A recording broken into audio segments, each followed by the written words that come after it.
자, 그러면은 원가름 과정에 있는 각 방법에 대해서 하나씩 이야기를 해보겠습니다. 우선 내용적인 설명을 제가 드릴 거고요. 예제 같은 경우는 여러분들이 한번 다 풀어보시는 걸 추천드릴게요. 저는 전반적인 그림, 전체적인 개괄 위주로 해드릴게요. 먼저 개별법입니다.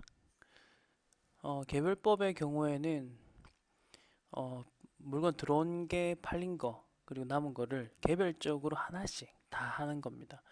어떠한 제품에 이게 적합하냐 하면 뭐 품목의 부피가 크거나 아니면 고가거나 그 개수, 수량이 작거나 혹은 특정 프로젝트별로 생산되는 제품이고요. 뭐 이건 장점은 완벽하죠.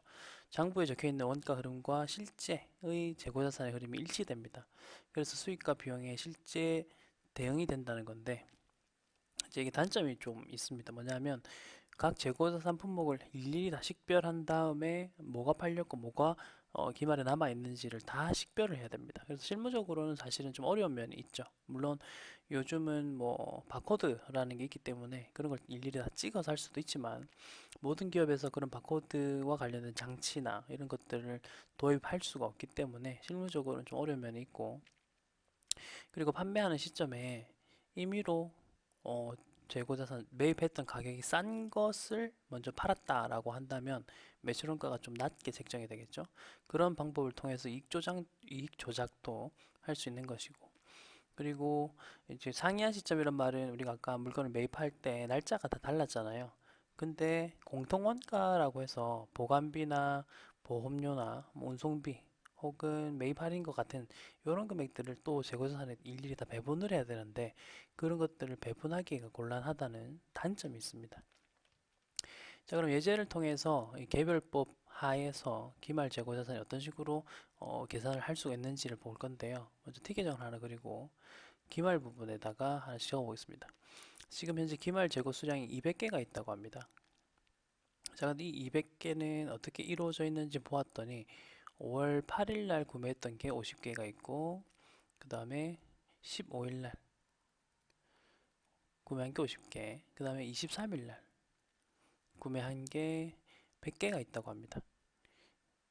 자, 그리고 이 내용들과 관련해서 원가가 따로 있는데, 원가는 이것들이죠. 이것들이 이제 개별적인 아까 앞에 나왔었던 그 예시 있었잖아요. 그거의 원가라고 보시면 되겠고, 그 원가들을 각각 이런 식으로 일일이 다 이거 언제 들어온 것 매입된 것들이었어. 그리고 얘네들이 지금 기말에 남아 있는 상황인데 가격은 다음과 같아. 212, 220, 228 이런 식으로 계산을 해서 기말 재고자산의 금액을 계산해내는 것을 뜻하는 거예요. 그리고 매출원가 같은 경우는 기말 재고를 빼는 거죠. 아까 판매 가능 재고자산 원가가 있었잖아요. 거기서 기말에 남아있는 걸 빼면 매출원가가 이런 식으로 계산이 되는 거죠. 자, 그다음 평균법이 있는데요. 이것도 내용적인 설명 위주로 일단 좀 드릴게요. 평균을 내는 건데 먼저 두 가지 방법이 있습니다. 총평균법이라는 게 있고 이동평균법이라는 게 있어요.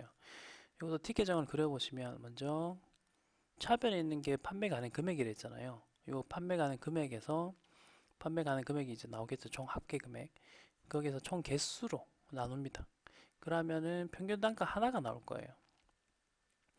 그럼 이 평균 단가를 가지고 여기다 매출원가 계산할 때도 수량이 있을 건데 그 수량에다가 평균 단가를 곱하면 되고, 하나의 단가예요. 기말 재고 같은 경우도 기말 수량이 있겠죠. 그 기말 수량에다가 이런 식으로 평균 단가를 곱하고 이 같은 금액을 곱하는 거예요. 그래서 총평균법은 좀 간단한 방법이다 이렇게 보시면 되겠고, 그리고 이게 이제 계속 기록 실지 재고조사법 하의 방법이다 하는데, 이거는 실제 재고조사를 우리가 뭐 한 달에 한 번 뭐 이런 식으로 한다 했잖아요. 그러니까 빈도가 좀 적겠죠. 근데 이제 계속 기록법은 물건이 들어올 때마다 기록을 한다 했지 않습니까? 그래서 이동평균법도 물건이 들어올 때마다 평균을 다시 계산하는 거예요. 들어올 때마다 평균 계산하고 팔릴 때마다 있죠. 팔릴 때마다 평균을 다시 계산하는 거예요. 그러니까 팔리는 시점에 물건들의 평균을 내서 판매하는 계산하는 그런 방법이죠. 산식이 이렇게 있긴 한데 산식은 그냥 보고 한번 읽어만 보시고요. 이건 뭐 나중에 예제 통해서 여러분들이 연습하시면 되고, 장단점을 한번 보면 우선은 총평균법은 단순합니다. 왜냐면은 매입 가능 금액, 그 판매 가능 금액에다가 총 수량으로 그냥 나눠버리면 되니까. 그래서 이제 객관성, 일관성도 있고 뭐 이익 조작 방지도 된다라고 돼 있고. 하지만 계속 기록법을 사용하는 경우에는 총평균법을 사용할 수 없다. 그런 식으로 이야기가 됩니다. 자, 그래서 이 예제는 여러분들이 한번 숙제로 읽어보시고 금액들이 왜 이렇게 나는지 한번 생각해 보시기 바랍니다. 자, 그러면 이제 선입선출법인데요. 이게 보통 좀 실물의 흐름과 원가의 흐름이 좀 많이 일치하기 때문에 한번 보자는 건데요. 우선 기초가 있고 매입이 있겠죠. 그리고 판매된 거의 원가가 매출 원가고 매출 원가 그리고 기말 이렇게 있는데 먼저 기초에 있던 것들이 먼저 팔립니다. 그리고 중간에 먼저 들어오는 것들 있죠. 이런 것들이 먼저 팔렸다고 보는 거고 그럼 기말에 남아있는 거는 그 뒤에 있던 것들 순서대로해서 이런 식으로 기말에 있는 것들이 남는 거죠. 그래서 먼저 들어온 게 먼저 팔린다. 그게 바로 선입선출법입니다. 그럼 내용을 한번 읽어보면 매입된 순서대로 해서 판매된다라고 가정을 하는 거. 아까 우유의 예시를 제가 드렸고요. 자, 그러다 보니까 판매된 재고자산의 경우에는 기초에 있던 것부터 팔리잖아요. 그래서 오래된 원가가 매출 원가로 갑니다. 매출 원가로 가고 그 다음에 기말 재고 같은 경우는 상대적으로 최근의 원가가 아래쪽에 있는 게 가니까 측정이 된다라는 특징이 있습니다. 자, 그래서 이걸 뭐 장점과 단점을 한번 보면 자, 장점은 계속기록법이나 실지재고조사법 어느 것과도 사용이 가능하고 두 가지 방법에 따른 기말 재고액도 동일하다라는 거고 그 다음에 원가의 흐름과 실물 흐름이 이거는 이퀄이라고 되어 있지만 대체적으로 일치한다. 대체적으로 일치한다. 그렇게 보시면 되고 그 다음에 기말 재고자산이 현행 원가 최근의 원가로 평가가 가능하다라는 거 그렇게 되는 것이고 단점도 있죠. 매출 원가는 상대적으로 오래전의 원가를 포함하다 보니까 현행 원가가 거리가 멀다라는 표현을 쓸 수가 있고 이에 따라서 수익 비용이 대응이 안 된다는 거 그런 부분이 있습니다. 그리고 물가 상승 추세 시라는 말이 있는데 이거는 이따가 제가 한 방에 다 정리를 좀 해드릴게요. 자, 선입선출법도 한번 여러분들이 풀어보시기를 바랍니다. 자, 그럼 앞에서 배웠던 재고자산의 원가 흐름, 개별법, 선입선출법, 그리고 평균법과 관련해서 좀 특징들을 잠깐 보겠습니다. 먼저 T 계정을 그려보고요. T 계정을 그리고 이쪽이 기말이죠.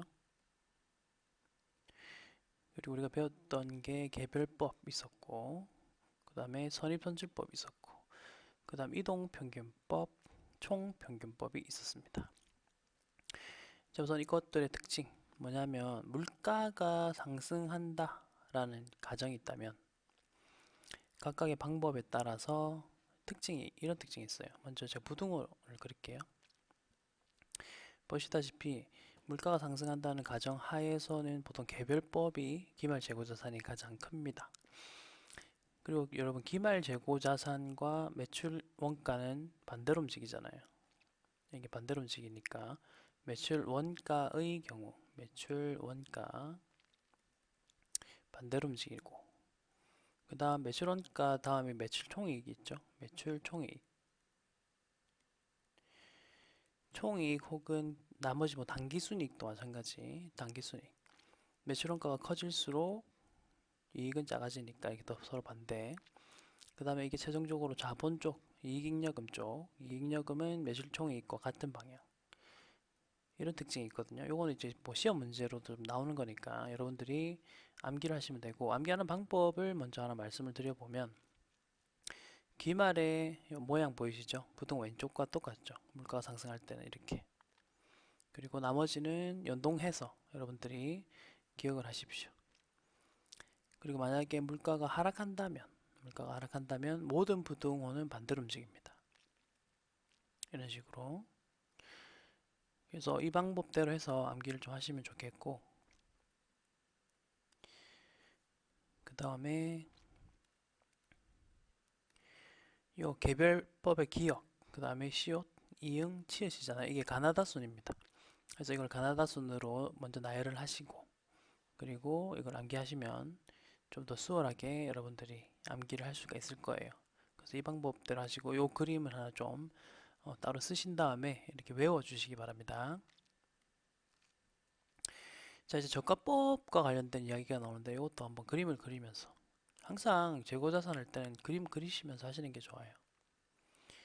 그 다음에 기말이죠. 기말은 제가 아까 전에 그 단가와 수량으로 이루어져 있다 했어요. 그래서 이 단가가 하락하는 것을 우리는 저가법을 사용해서 한다 이런 말을 쓰면서 이야기를 하고, 그다음 수량 감소하는 것은 감모 손실이라는 말을 씁니다. 다시 정리를 하자면 단가가 하락하면 평가 손실이라는 표현을 쓰고요. 평가 손실, 수량이 감소하면 감모 손실이라는 표현을 씁니다.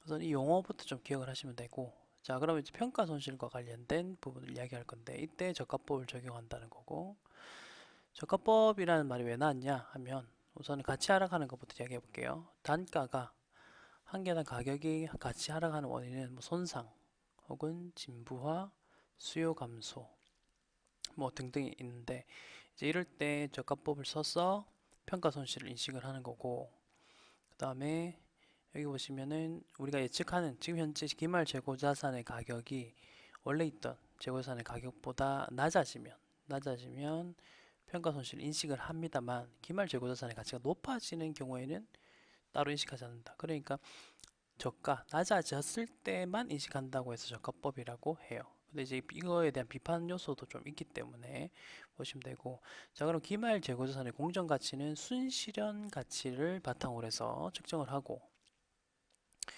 자, 그럼 순실현 가치 정의만 한번 보고 넘어갈게요. 자, 정상적인 영업 과정에서 재고자산을 판매할 경우 판매 가격이 있을 것이고, 그리고 그걸 완성하는 데 필요한 추가 원가나 판매 비용 등을 차감한 거, 이 금액이 기말 현재 재고자산의 원가보다 더 낮아진다면 그때는 저가법을 적용한다입니다.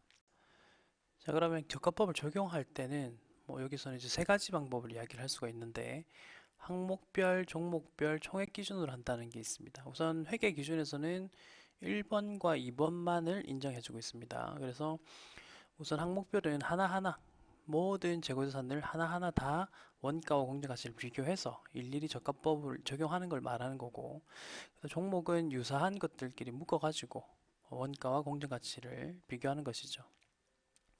자, 그래서 항목 기준의 평가 손실이 가장 크다라고 되어 있잖아요. 이게 이제 가장 보수적인데, 하나하나 일일이 다 뭐 가격이 하락된 것들은 계산하다 보니까 평가 손실이 가장 큰 것이고, 회계 기준에서는 원칙적으로는 이제 항목 기준으로 하지만 예외 사항이 또 있습니다. 보시면 뭐 동일 유사하거나 뭐 동일한 지역이나 뭐 이런 식으로 해서 돼 있고, 그리고 총액 기준은 불허한다라고 돼 있습니다. 그래서 이런 것들은 이런 식으로 회계 처리를 하는구나. 우리 어차피 회계 기준에 따라서 회계 처리를 해야 되니까 그렇게 보시면 되겠고요. 자, 그러면 재고자산 감모 손실 내용을 좀 볼 건데, 우선 그림 먼저 한번 보세요. 그림 먼저 보시면 우리가 수량의 감소인 재고자산 감모 손실을 먼저 계산을 하고, 그 다음에 단가가 하락된 재고자산 평가 손실을 계산한다는 게 포인트예요. 그래서 먼저 수량 먼저 감소한 걸 계산하고, 그 다음에 재고자산 평가 손실을 계산한다는 거고, 이게 가치가 하락한 게 아까 평가 손실이라고 평가라는 말을 썼었다면, 수량이 감소하는 것은 감모 손실입니다. 우선 이 개념부터 좀 잡으셔야 되고, 여기 똑같은 내용이 나오죠. 평가 손실보다 감모 손실을 먼저 계산을 해야 되고, 그 다음 보실 게 국제회계 기준에서는 따로 규정은 없지만 실무에 가면 정상 감모와 비정상 감모 손실이 있습니다. 그래서 정상적인 감모 손실은 원가성이 있는 것들을 말하다 보니까 매출 원가에 가산하는 회계 처리를 해야 되고, 그다음 비정상적인 감모 손실 같은 경우는 원가성이 없다 보니까 일반 비용 처리를 하는 겁니다. 우리가 손익계산서를 쫙 보시면 맨 처음에 나오는 비용이 바로 매출 원가잖아요. 그래서 그걸 매출 원가, 원가성이 있으면 매출 원가에다가 올려서 처리를 해주시면 되고, 그 이외에 비정상적인 원가성이 없는 감모 손실의 경우에는 밑에 일반 비용 쪽으로 넣어서 회계 처리를 하시는 거예요. 그래서 이런 부분 정상간모냐 비정상간모냐 이게 옛날 기업회계 기준에서는 정상간모, 비정상간모 내용이 있었거든요. 근데 국제회계 기준에는 없다 보니까 실무에서는 예전 기준을 참고해서 이런 식으로 또 처리를 한다는 거죠. 자, 그래서 예시를 한번 보시면서 이야기를 간단하게 해볼 건데 여기 보시면은 수량 나오죠. 정상 간모가 있고 비정상 간모가 있고. 그래서 이 정상 간모가 매출원가 쪽으로 넣으면 되고 나머지는 일반 비용 쪽으로 넣으시면 된다라는 거예요. 그래서 이것도 한번 풀어보시기 바랍니다.